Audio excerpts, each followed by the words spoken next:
Welcome to Supernatural Circumstances, the podcast where we take you down the rabbit hole into the fantastic world of the strange, the paranormal, and Halloween.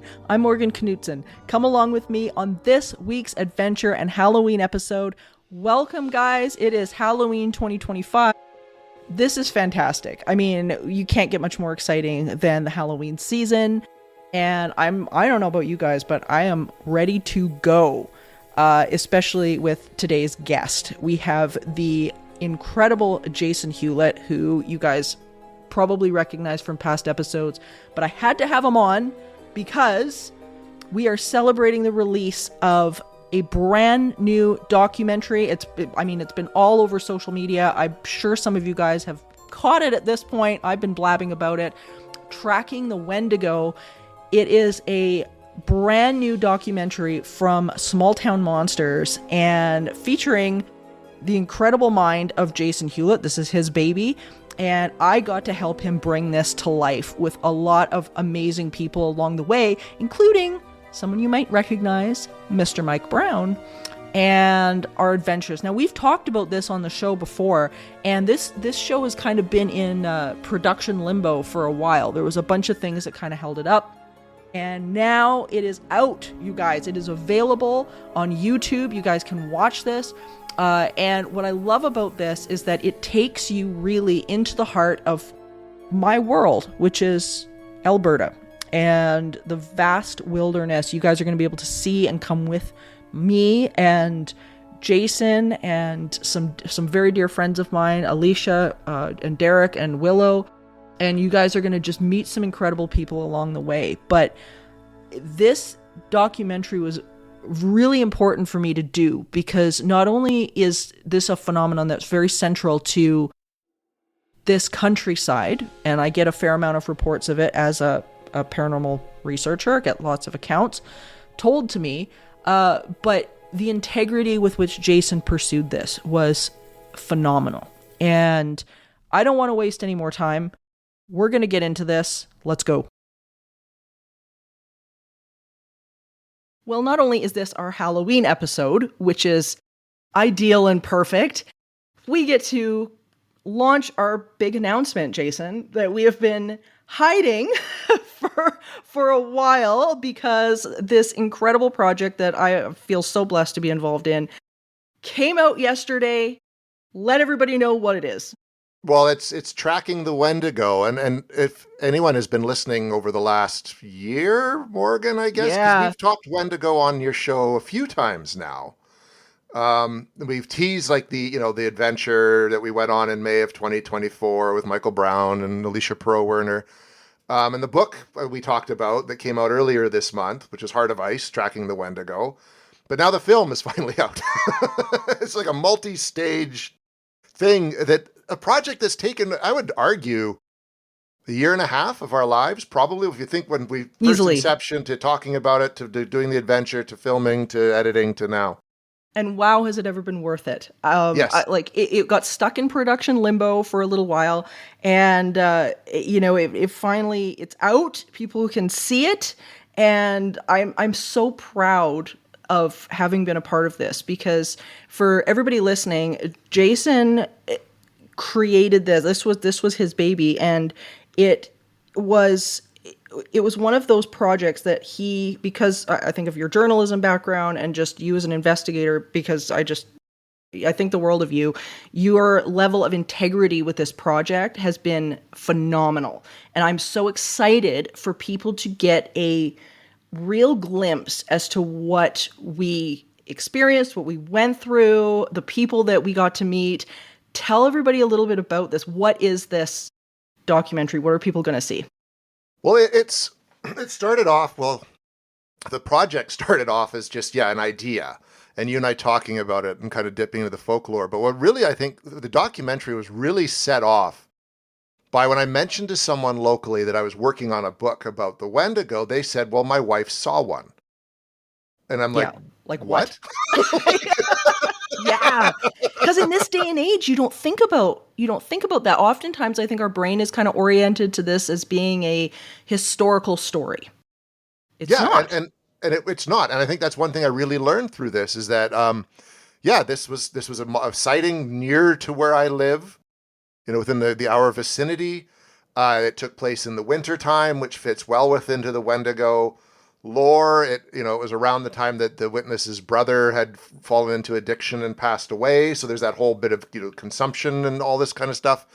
And so that sort of sparked the deep dive into what the film became, where our investigation into this local sighting is the wraparound story upon which we go back and tell the story of Swift Runner and Jack Fiddler, the Tuatna Valley, all this stuff where you really learn about the lore. And that part was when I came up to Edmonton, and we met actually for the first time face to face and in person, and worked on this project together and basically retraced the steps of the Swift Runner story, which allowed us to then tell all these other stories around it, like Murray Coutray, the experience you had at Mameo Beach, all became part of this documentary that I kind of say it was made in reverse, because for a big chunk of it, I didn't even think I was going to be making it.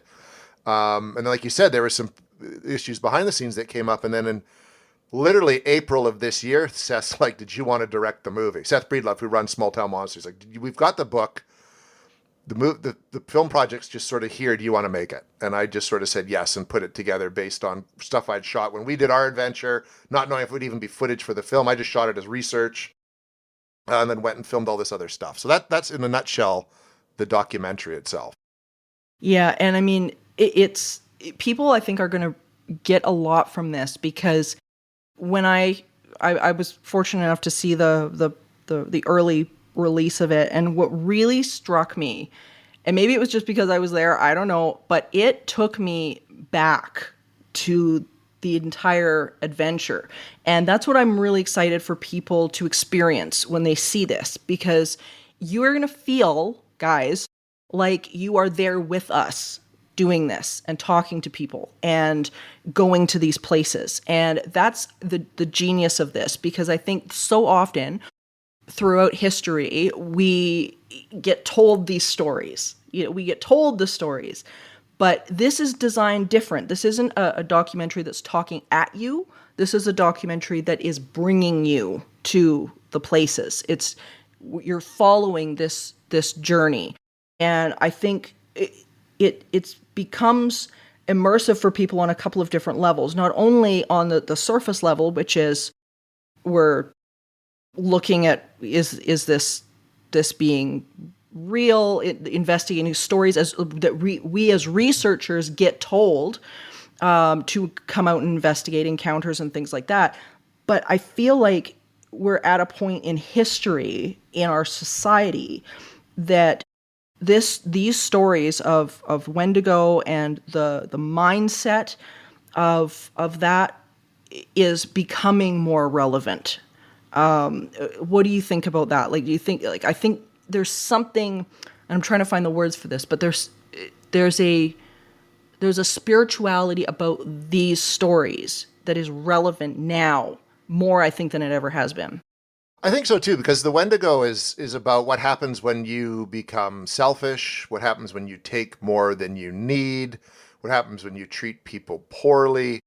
You do all these things, you can go Wendigo is what the terminology kind of was, right? The Wendigo was, whether you believe it or not, it was always sort of a cautionary story about what happens when you let yourself run amok. And I think in the world around us, without getting political, we're seeing a lot of people just running amok.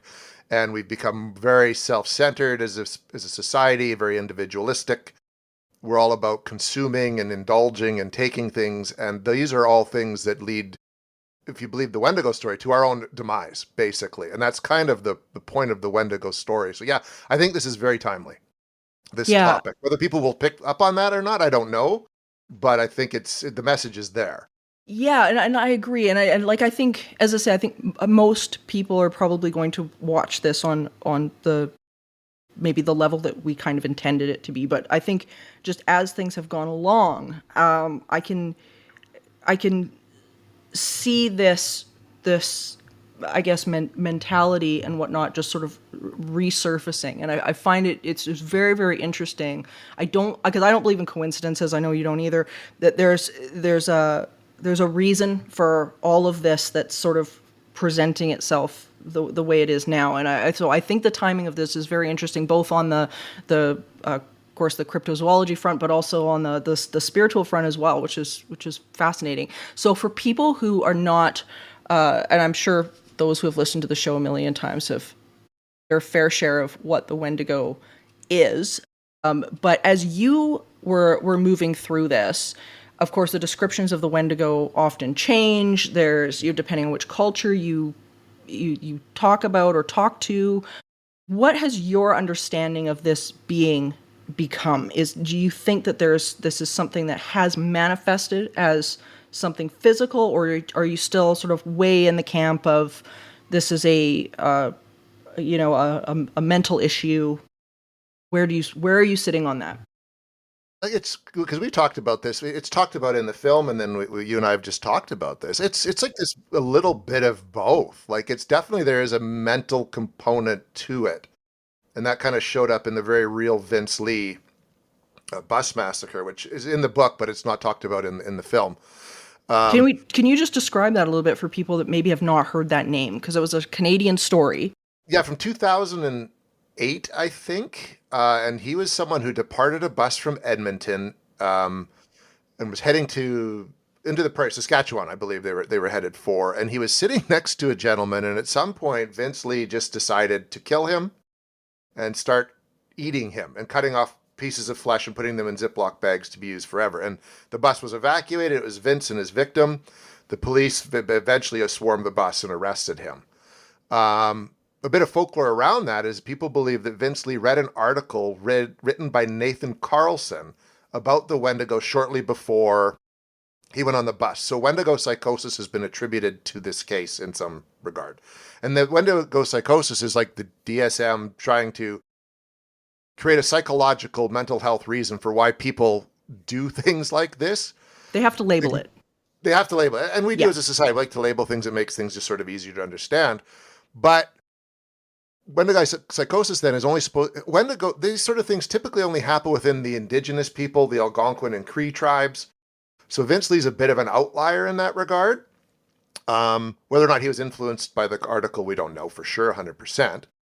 So there's that component, but people are also reporting seeing something in the woods that takes on a physical shape. So it's a bit of a possession story in a way, because the indigenous people, Swift Runner, believed he was being possessed by the spirit of a Wendigo and did these horrible things. But at some point, right around the time Algernon Blackwood wrote his book, The Wendigo, it took on a physical form and became this flesh and blood creature as well. So where do I feel this sits? I've never seen a Wendigo, even though I went looking for one. I think there's a bit of pop culture making it a thing. Because the Wendigo is featured in an episode of the TV show Supernatural. Yes, remember that. Which it did show the non-antlered, more traditional version of it very briefly. And after that, people started, because they encountered things in the woods that fit with what they saw on that television show, believed they were starting to see Wendigos. And you're starting to have Wendigo sightings becoming more and more prominent now. Even in Vancouver, within the last 15 years, another investigator I know, Amanda Quill, investigated some alleged Wendigo sightings in the Vancouver area. But do I think there's an actual creature roaming the woods that's 8 feet tall and emaciated with horns on its head? Antlers? I don't know. I haven't seen one. People believe they are seeing one. But I do believe that the Wendigo as a concept is a very real thing. Yeah. And people, I was really surprised when I was up in Edmonton with you, is how many people really believe it and take it very, very seriously to this day. Oh, it's a huge thing here. And I think the further north you go, and any place where you've got these cold winters, because of course they're associated with that cold and that isolation, which brings the BC accounts into mind, because here BC has got a completely different climate. And usually they are associated with these deep cold winters. But as we know from other researchers like Chad Lewis, Kevin Lee Nelson, that these sightings occur year round. And there were two cases that come to mind. And I don't know if you remember this piece of footage that came out. This was a while ago, but it was somewhere here in Canada, probably Alberta, because there was a moose. But it's Canadian footage. There has to be a moose involved. Right? So this car is driving along one of our mountain roads. And if anybody's out there that's listening that's been down the mountain roads in Canada, you've usually got the highway and then hills on either side that are thick with usually like pine trees, coniferous trees, and whatnot that are very dense. And there was a moose standing on the side of this road, and they pulled over on the other side of the road so that they could stop and film this great big giant beautiful bull moose that's standing there. And at the time, they did not see what was in behind the moose. They were just super focused on getting this really cool animal on film. But what you see coming out of the woods on all fours, like crawling, is this white figure, and it's clear as day. It's not one of these like, ooh, it's blurry footage, pictures or video that you see come out of like Bigfoot or whatever. This was clear. And it's coming out of the woods, and it's kind of doing this sort of chameleon sway as it's trying to camouflage itself. And it's coming up on the moose, and its attention, it's got these black eyes, and it's, like you were saying, it's very, very pale, like staunch white, bald, and it's got its gaze fixed on this moose, like it's going to take this thing down. And I guess the family, like the video kind of ends there, or the family took off, whatever, didn't see this thing until later. And it's like what the heck is going on? So there was that. Did you hear about that? Did you remember that video? I do, yeah. And then there was another case that Chad actually was investigating, and I think it was positive it was Wisconsin, at a campsite.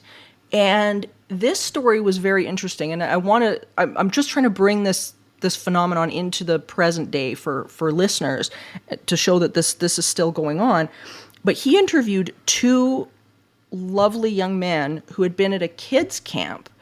And this campsite was like one of those campsites where it was like cabins, and you send your kid there for a week. It's like summer camp, and you're going out and you go to the lake and do all that kind of thing.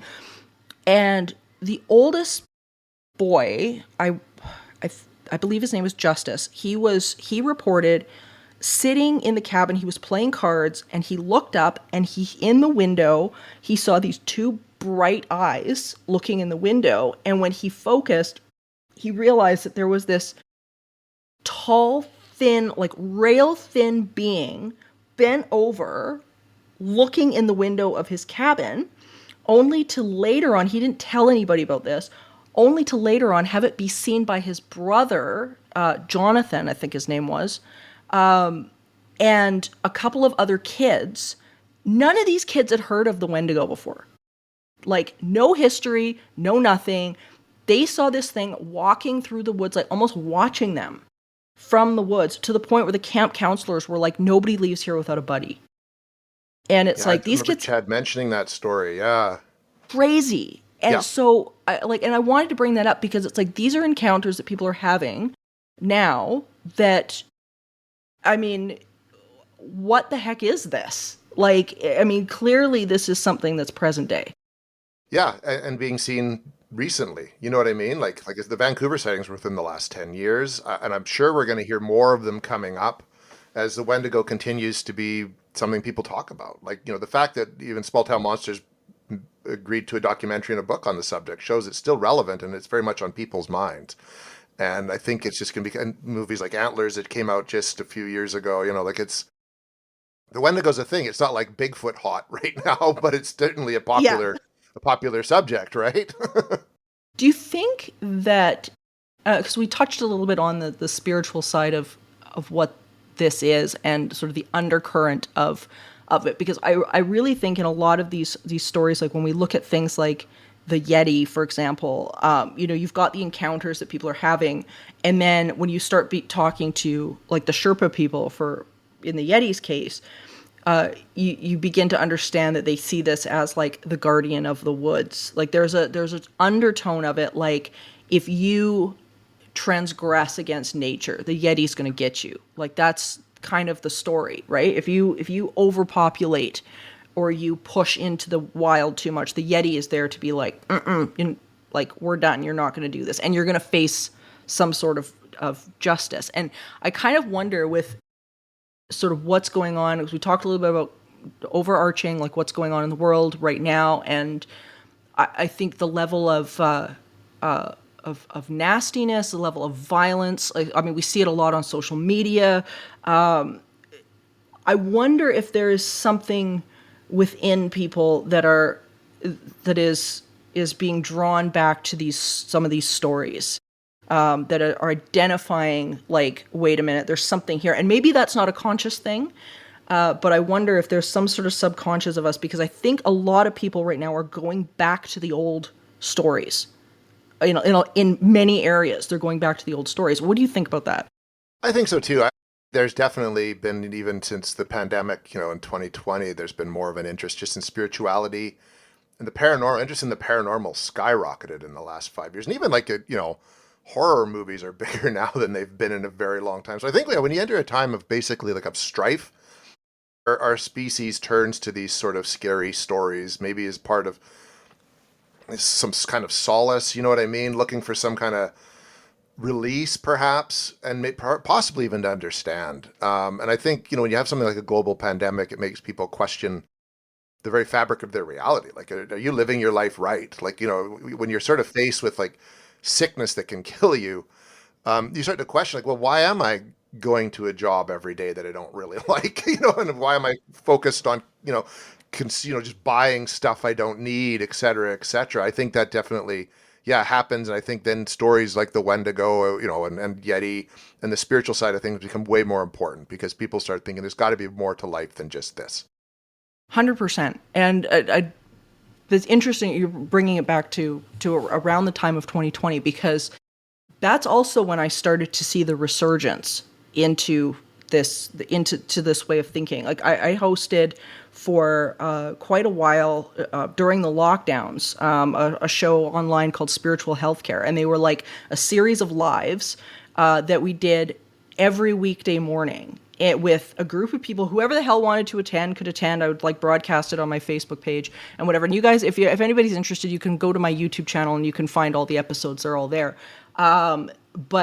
And it started off as something that was like 15 minutes in the morning, and then it turned into like an hour every day. And people wanted to know, they were asking questions of greater significance than I had seen in a very, very long time. And I'm seeing that again as people, I think, are trying to return to their roots in, like you were saying, times of strife, where they're looking for that fabric of, what is this universe? Who am I, really?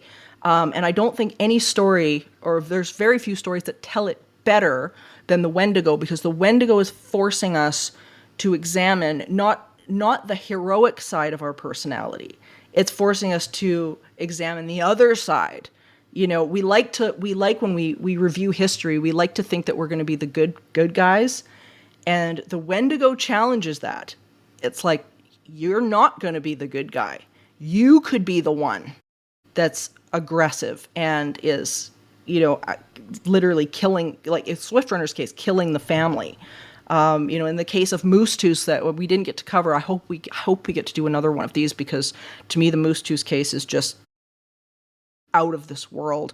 And we didn't get that far with this one. But the violence in which Moose Tooth was killed because his family believed that he was going Wendigo, and it was so gruesome. And I won't get into it here, but it was so utterly gruesome. But we don't like to think of ourselves as we're the ones that this could afflict us, and we could kill our children. We could eat. It like challenges that side of us. It does, and I think that's part of what makes it so terrifying, is because it is, you're right, it's one of those stories. Like, this isn't an external force like a Sasquatch or some other monster or a spirit. This is like, in the end, it's you doing these horrible things. And it's a reminder that if we're not careful, we can be that. Each of us has that potential inside of us. And we, as a society, we don't even like to contemplate that. Like, you're right, we're always the hero of our story. And that kind of leads to part of the problems with human interaction, I think, is we like to think Absolutely. we're always the right one. We're seeing that more and more than ever. But no, we can be horrible. And quite often, if you look at the world around us right now, there's lots of horrible things going on there that people are the result of people and their greed and their desire to be right. It's everywhere right now, and the Wendigo is very representative of that. And I think right now as well are many people in many areas, their desire to control and possess other people, and I think that plays a big role in this. And I wonder if maybe the fascination with this Wendigo phenomenon is kind of making a bit of a resurgence, because it's a way that people are kind of examining that aspect of themselves, but still having it just enough of a distance away from themselves to go, well, it wasn't me, but I really want to know why this happened. I want to understand. And I mean, I get it, because that was one of the reasons why I got into parapsychology, was why in the hell does this happen? And what is it that people are doing? Like, what is the living doing to attract, to integrate, to experience this? And that's one of the reasons why I think for me, the Wendigo story has been so fascinating, because there's such a strong psychological component to it. But at the same time, you've got a true paranormal phenomenon going on here. Like, what is it within the human consciousness? If we use the model that you and I both use and many other people use, which is this stuff is a reflection or a manifestation of something conscious within us. What the hell does that mean? Like, we're now looking at this going, this is a mirror of something of us.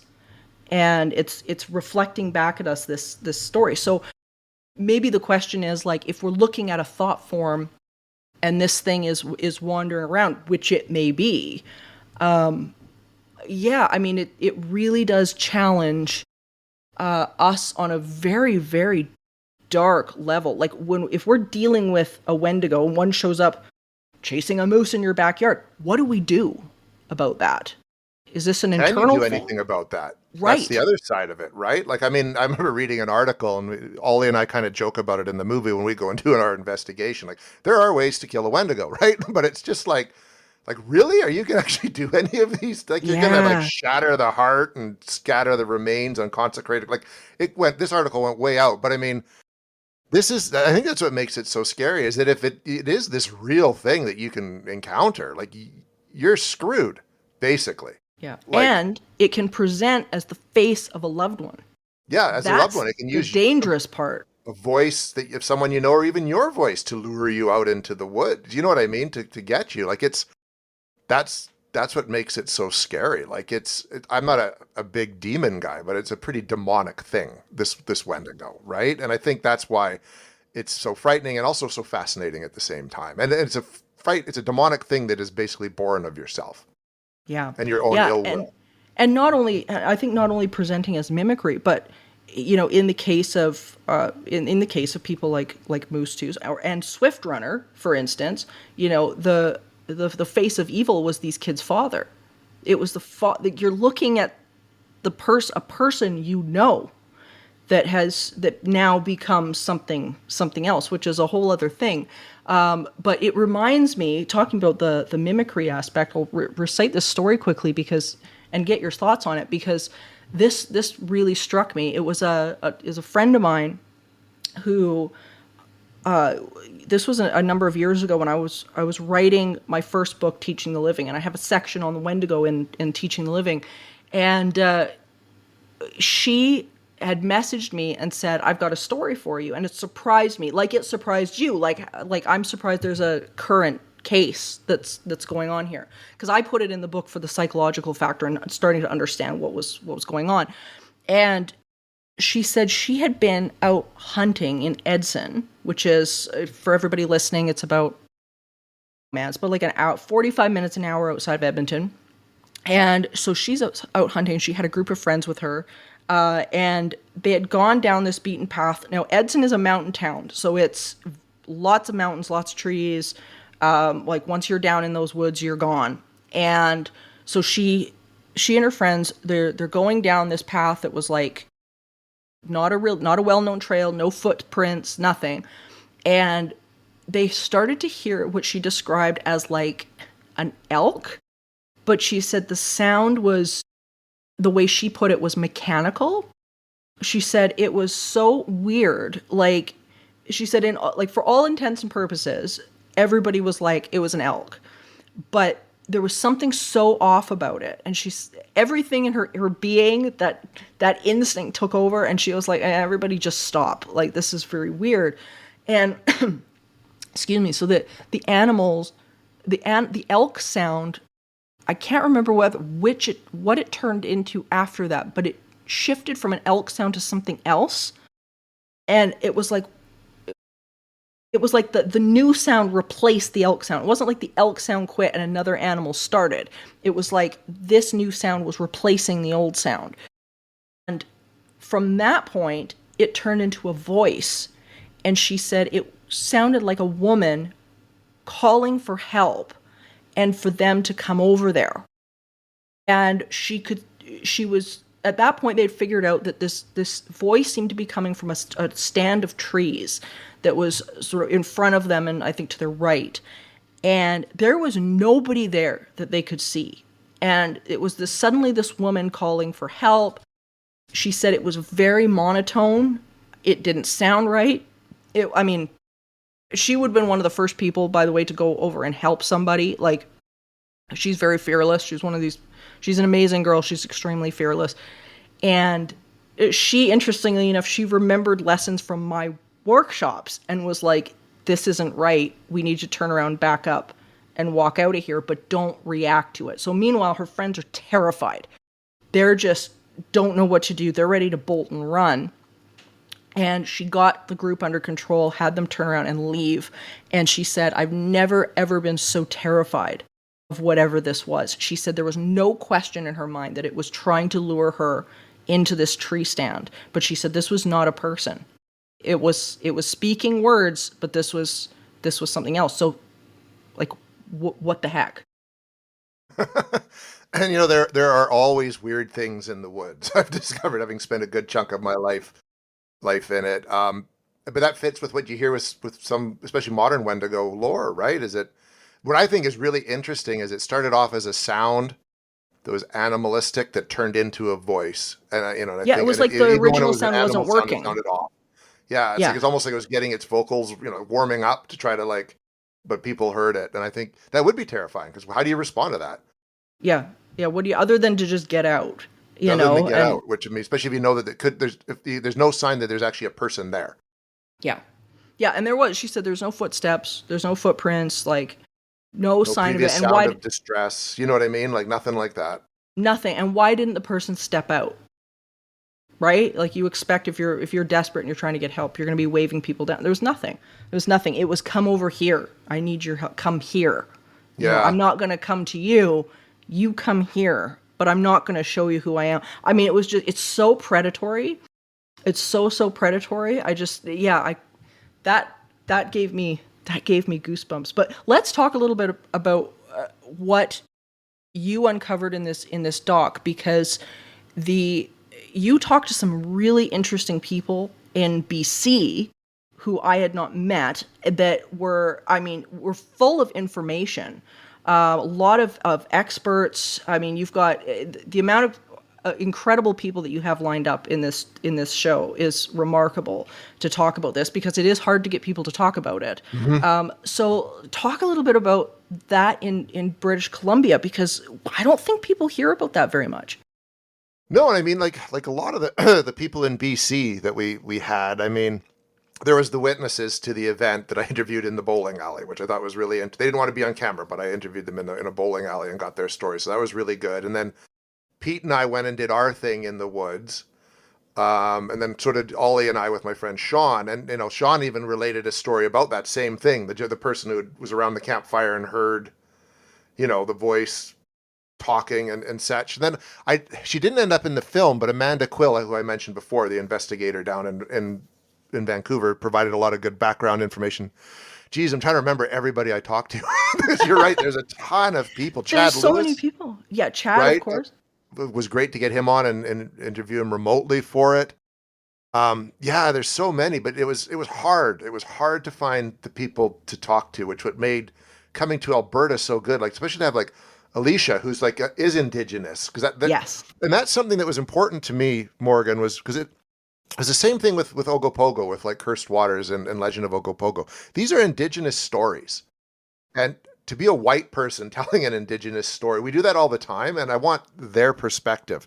At the same time, they're very hesitant to talk to us about their stories because of what we've done to their stories so often. So to have like Alicia there, not only to share the encounter that you and her shared, but to share like, the story of like, that her great grandfather would have been, was, in St. Albert at the time that Swift Runners showed up, and just her, her, her people's cultural and spiritual beliefs in relation to it, I thought was awesome. And that added so much, almost more than, that was almost one of the most important parts, was having that included in it. And moving forward, being in Canada, so many of these stories are tied into Indigenous beliefs. That's something I really want to focus on in whatever projects I get to do down the road, if people will talk about. Yeah, I mean, every time she talks about this stuff, I learn stuff from Alicia. Like it's really amazing. She takes her stories very, very seriously, and she's not sort of run of the mill, just half-assing these stories. She studies, she learns, she works every day to preserve that. And like I take her words and advice about these type of things really seriously. And that was one of the things that we did when and people get to see this when they watch the show, when we went to the spot where Alicia, myself, Derek, and Willow felt like we had seen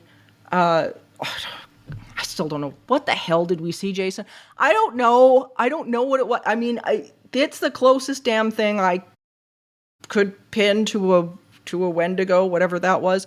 But that was the one thing that we started every single expedition, and to this day still do, which is giving thanks, being grateful, bringing an offering.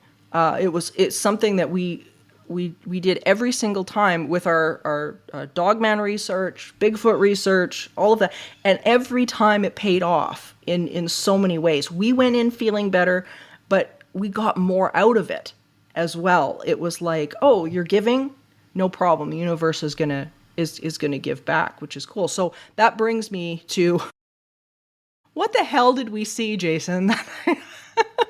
One of those, like you say, we actually did the smudging at the beginning and the prayer, which I'm glad we could capture that on film, that people will actually get to see what it's important. It's important. Yeah. And then we went to your encounter site, and that was really cool and all that. And the sun was starting to set, and we decided to go to the beach itself. And we took a road, and then literally, 20 meters, 50 meters behind where you guys had the encounter, hidden behind trees and stuff, was an Indigenous burial ground. Yeah. And that was unexpected. Me.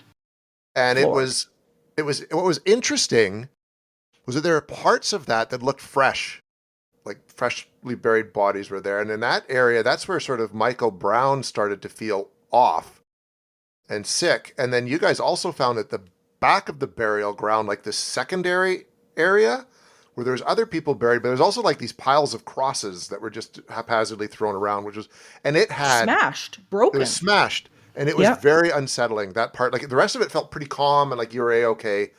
That part felt very unsettling for whatever reason, like very disturbed. How all that, and the fact that you guys had that experience right near that, not knowing that this burial ground was there, that's to me spoke volumes. And it was one of those really great, and I'm glad Michael had the camera running. Right? So it wasn't like it's not like we suddenly looked like we were staged. Oh my gosh, look what we found. It's like literally we're driving by, and it's just like we're all just like, what is that? And then, Alicia phoned you on the phone, and we got her on speaker to talk. And it was just a moment, which is why I love making documentaries, because when those things happen, like it's better than any piece of fiction that you tried to write. Like it's just one of these wonderful accidents that actually occurred. Oh my gosh, it was wild. And since then, which has been very interesting, we had a couple of Dogman encounters in that area as well, which is kind of cool. We've had a few things. Yeah, we've had a few things happen. So there's that whole section. I mean, we've heard oh God, everything under the sun happened in that area of Alberta, and I mean Alberta is such a hot spot in general for, I mean, you name a cryptid, we probably have it, and probably 10 more that we haven't heard of. It's just one of those places that it's just such a hot spot for this stuff. But I'm telling you, like, I cannot explain what we saw during when we saw this. And I've told the story on the show before, so forgive me, listeners who have heard this a million times, but this insane light that showed up, which I can only explain or as like if you were shining the brightest flashlight out into your face, but it was massive. It was, I don't know how tall this light was, but it was huge. And just whatever we saw step in front of that light was the strangest thing. And I mean, I've seen some weird crap through my career. This took the cake for weird stuff. Like, it had, and I talk a little bit about it in the documentary, just to expound on it. It was backlit, obviously, because there was light behind it, but it had this thin frame that was not possible for something this thin to be living. It just wasn't. And it was stiff. And what was interesting to me about the stiffness, and I told this to Alicia later, is that many times when you hear about the lore, anyway, about Wendigo in the summer, is that they cover themselves in tree sap and bark and moss to protect themselves from the environment, from camouflage, all of this kind of a thing. That's the lore behind it. And what was interesting about this was that it looked stiff, like its arms were out at the side. When it turned, there was very little mobility in it. It was the strangest thing. And as I say, to this day, I can't even tell you, but man, it fit the description of what people talk about when they say Wendigo. And I'm like, sure, that's what it was. I'm like, yeah, okay, I'm sold.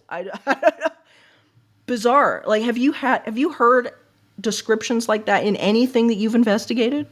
The closest would have been the winter sighting, and it was the same kind of, it was a very tall figure with kind of like the moose-like antler head, but it had a cloak, the person saw, but it was very big on the side of the road, and it was sort of darker than the night kind of thing as it stood there. But again, yeah, very tall, shaped like a traditional, you'd think, very thin, but with a cloak attached to it.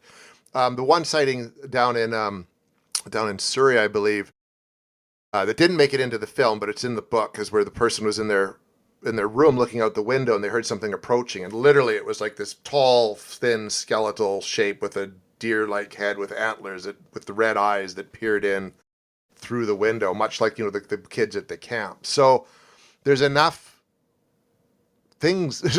experiences of people seeing something very similar just to substantiate what people are saying. And kind of going back to your guys' experiences, trying to depict that in the film was, for me, really important.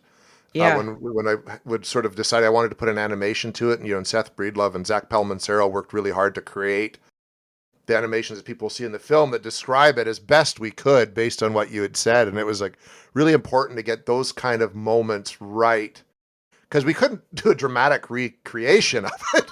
Right. So it was like, well, we'll use animation to do it. You know what I mean? And to try to get that right. You need a film budget is what you need for that. You need a huge film special effects budget. And we just didn't have that, nor the time, you know what I mean, to really do it. So we animated that. And as often as I could, I did want to bring that kind of component of animating these flashbacks or dramatic recreations to help bring these stories to life in some way.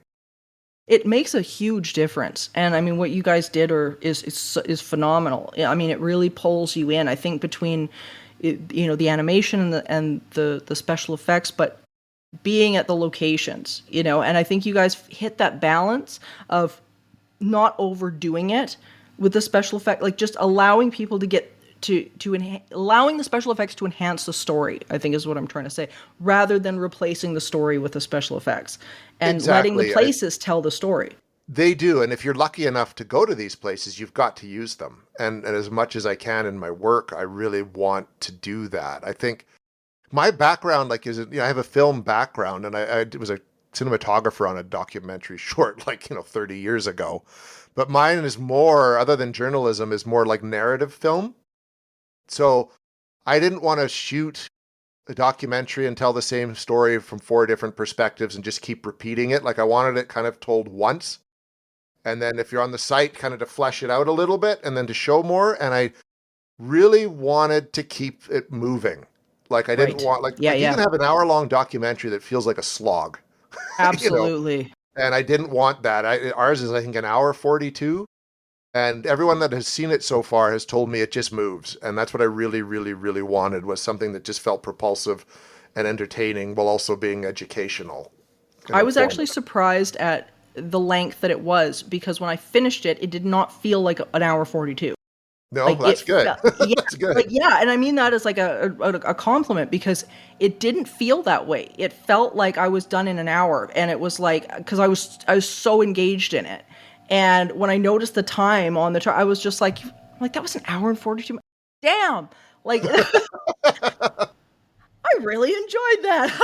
And you knew what was kind of coming too, which makes it even better, right? Because sometimes It when you've totally been there, does. it Like becomes it, dull because you just know it, right? Like, you're familiar with the material, so that's good. The first cut was three yeah, hours, it and could have been 3 hours and it could have succeeded. been, I'm but just boy, like, saying. once I knew the kind of the quote unquote story I wanted to tell, it became very clear that there was stuff that just had to go. You know what I mean? And I've got the 3 hour cut somewhere, and maybe one day STM will want to do like a 3 hour long special, because I literally in the end adapted my own book. Like, literally, I adapted the book, and I realize now why movie adaptations are different than the book, because there's stuff Yeah. that just doesn't play as well on film as it does in a book.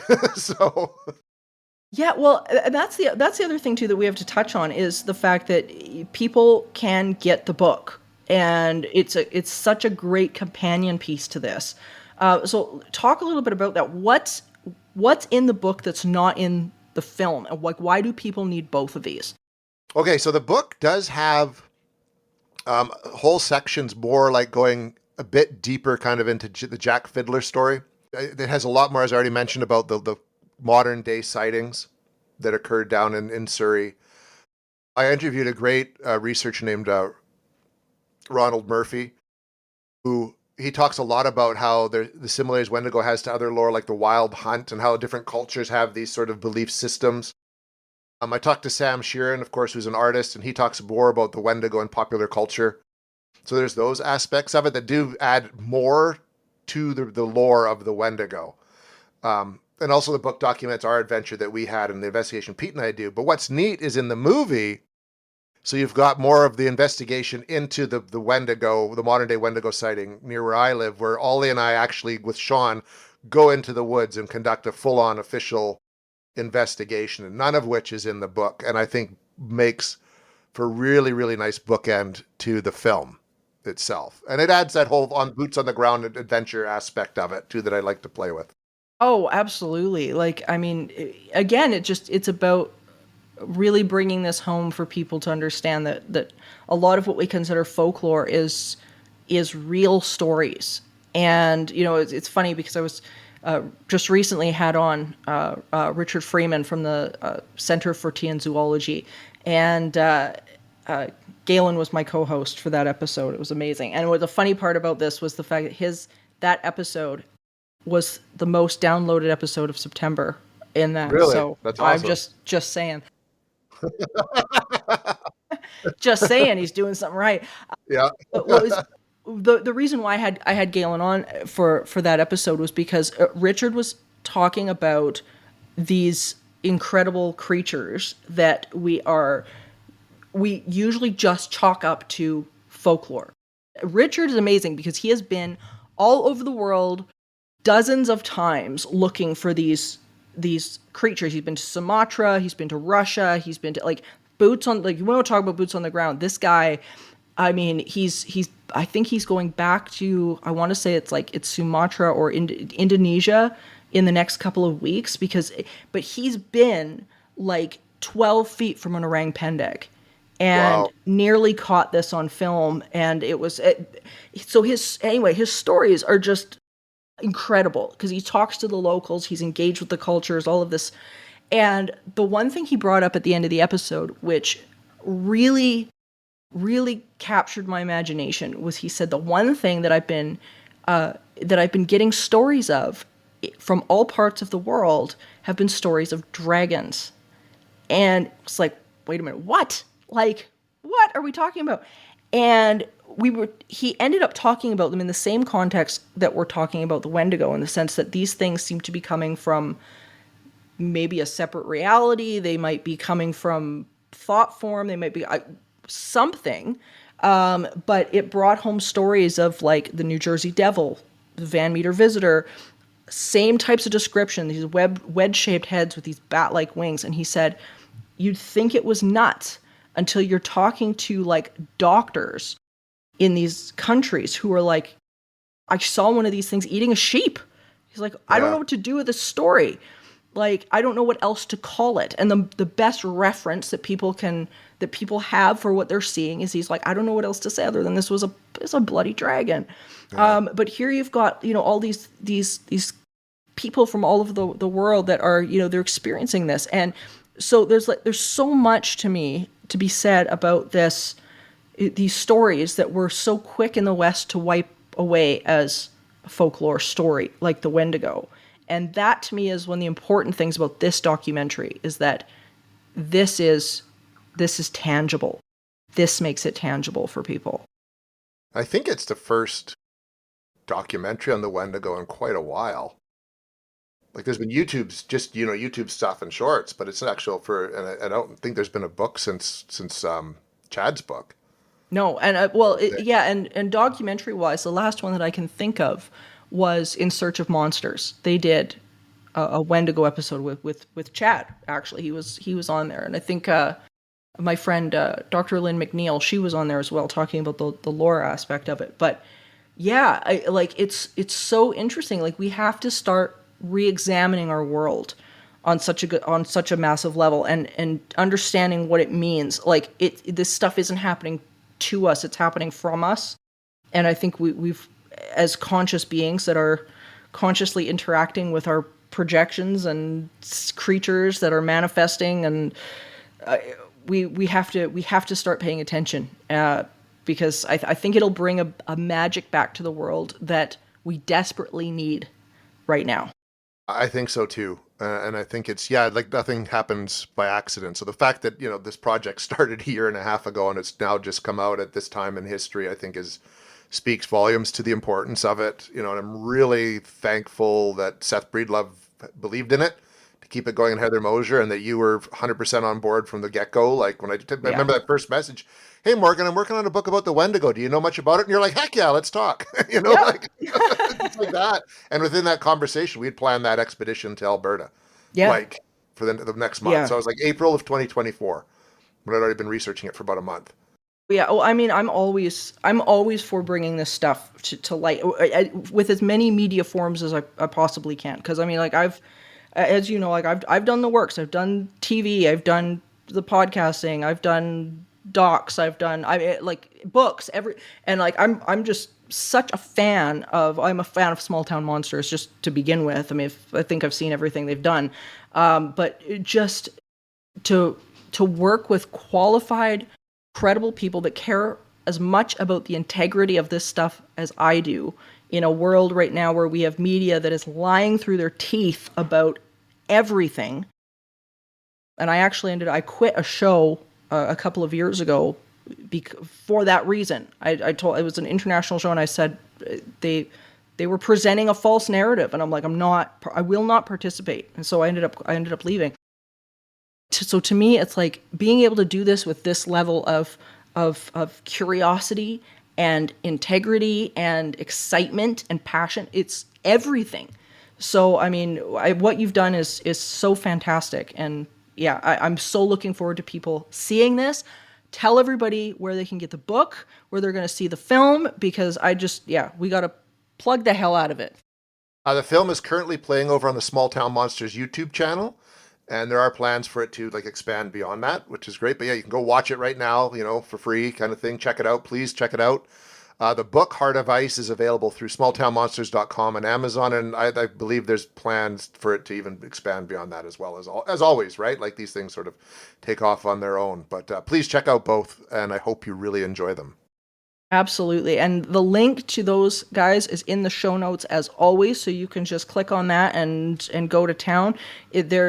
I'm so excited for everybody to be able to see this and take something away from it and ask questions. Questions, because it's going to break your brain, and that's the best thing. So I'm very excited. So everybody, happy Halloween. Yes, happy Halloween. Be safe on Friday night. Well, what can I say? Are you guys ready to go and watch this show? I'm so excited to be able to share this with you guys. And again, I highly recommend getting Jason's book, Heart of Ice, alongside the documentary, because they really are a companion piece and they go together. He's done such a remarkable job on this. And I think it really brings to light the depth of strangeness, high strangeness, that this world really can deliver, and that there are still mysteries in this world. And it's a chance, like we were talking about, for self-examination. What is it that's going on in the environment that we're seeing this phenomenon arise? And that's one of the reasons I think I've always been fascinated with this particular subject and similar type creatures and accounts of creatures that have come up over the years, is that there's something very much tied to consciousness with this, as there is with everything, but specifically with this, because the paranormal and parapsychology very much is one is very much tied to consciousness and where our thoughts are, what we're projecting. We're not separate from any of this stuff. And in the world that we see ourselves in today, which is chaotic, it can be violent, it's been tumultuous, we can't help but begin to look at things that are going on in our environment as a reflection of maybe what we've got going on as a consciousness, maybe globally, maybe individually. I think it's up to our own self-examination. But I want you guys to be able to see this documentary. Take it on whatever level you want to take it at. Be curious. Have fun with it. Go and examine this amazing journey that Jason's going to take you on. I cannot recommend it enough. Small Town Monsters, fantastic production company. Go see it, guys. This is the way to spend your Halloween. I promise you will not be sorry about it.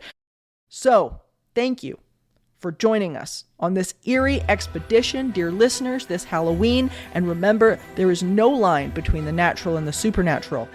All is consciousness. Until next time, stay curious, friends, and happy Halloween. Supernatural Circumstances is a co-production of Entity Seeker, Paranormal Research and Teachings, and The 20th Plane. This podcast is a part of the Curious Cast podcast network. You can find out more about me, Morgan Knudsen, and book me for live appearances at entityseeker.ca. You can also email the show at supernaturalcircumstances.com.